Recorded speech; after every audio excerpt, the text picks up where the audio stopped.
আমি নিজেই নিজের চ্যানেলের এত বড় ক্ষতি করে ফেলছি যেটা আমি কিভাবে শুধরাবো বুঝতে পারতাছি না। আসসালামু আলাইকুম, বৃষ্টি ব্লগে আপনাদের সবাইকে স্বাগত জানাচ্ছি। যে যেখান থেকে এখন আমার ভিডিওটি দেখছেন, আশা করছি সবাই আল্লাহর রহমতে ভালো আছেন। আমি আলহামদুলিল্লাহ ভালোই আছি। তো যেটা বলছিলাম যে আমার চ্যানেলের ক্ষতির জন্য আমি নিজেই দায়ী। কারণ হচ্ছে আমি অনেক ভুল করে ফেলছি চ্যানেলের ইয়েতে। তো প্রথম হচ্ছে আমি আমার আগের অনেক ভিডিও যেগুলো আমার এখন ভালো লাগে না, মানে নিজেরই হাসি পায়, তো ওই টাইপের অনেক ভিডিও আমি হচ্ছে ডিলিট করে ফেলছি, প্রায় 100-150 মতো ভিডিও। তো ওগুলাতে তো ওয়াচ টাইম হয়েছিল, তারপর হচ্ছে ভিউ হয়েছিল, তো সবকিছুই তো ওখানে ছিল। কিন্তু আমি অতগুলা ভিডিও ডিলিট করে ফেলার কারণে আমার চ্যানেলের রিচ কমে যায়। তারপর হচ্ছে আমার ওয়াচ টাইম 1000 হয়ে গেছিল, সেই 1000 ওয়াচ টাইম আমার শেষ হয়ে যায়।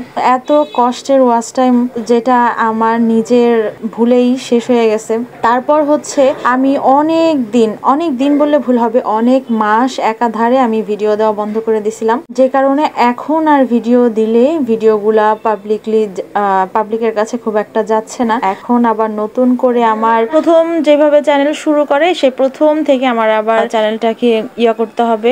এখন আমার চ্যানেলের অবস্থা খুবই খারাপ, একেবারেই নাজেহাল অবস্থা। নতুন যারা আছেন তাদের উদ্দেশ্যে আমি বলবো, আমার মতো এরকম ভুল কেউ করেন না। ভিডিও দিলে প্রতিদিন যেভাবে পারেন কষ্ট করে ভিডিও দেওয়ার চেষ্টা করবেন, আর হচ্ছে কোনো ভিডিও ডিলিট করবেন না, তাহলে আপনার ওয়াচ টাইম শেষ হয়ে যাবে, ভিউ শেষ হয়ে যাবে, আপনার চ্যানেলের অনেক বড় ক্ষতি হয়ে যাবে। তো এই কাজগুলো কখনোই করবেন না, আমার মতো ভুল আপনারা কেউ করেন না।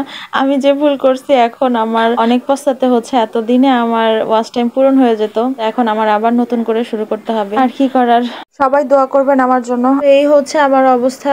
আর এক বিপদ কাটতে না কাটতে আবার আরেক বিপদ শুরু। কি হচ্ছে এসব আমাদের দেশে আল্লাহই ভালো জানে। রক্তাক্ত জুলাইয়ের পর এখন বন্যা প্লাবিত আগস্ট, একদিকে বাদ ছেড়ে দিছে আর একদিকে বৃষ্টি। আর ভারত নাকি আমাদের বন্ধু রাষ্ট্র, আমাদের বিপদে আপদে নাকি তারা আমাদের পাশে থাকে। তো এ কেমন বন্ধু আমার বুঝে আসে না। আমার তো মনে হয় এরকম বন্ধুর চেয়ে শত্রুও ভালো, এমন বন্ধুর আমাদের কোনো প্রয়োজন নাই। আর এই ভারতের কথাই কিবা বলবো, ভারত তো বাইরের দেশ, অন্য একটা দেশ। নিজের দেশের মানুষ হয়েই নিজের দেশের মানুষকে দেখে না, আর বাইরের লোকের কথা কি বলবো। এই বিপদের সময় মুড়ির দোকানের নাকি মুড়ির দাম বেড়ে গিয়েছে, এটা কোনো কথা? তোদের তো এমনিই বিক্রি হচ্ছে, এমনিতেই তোদের সব বেচা কেনা হয়ে যাচ্ছে, তার উপরে আবার বাড়তি লাভ করে বিক্রি করতে হবে।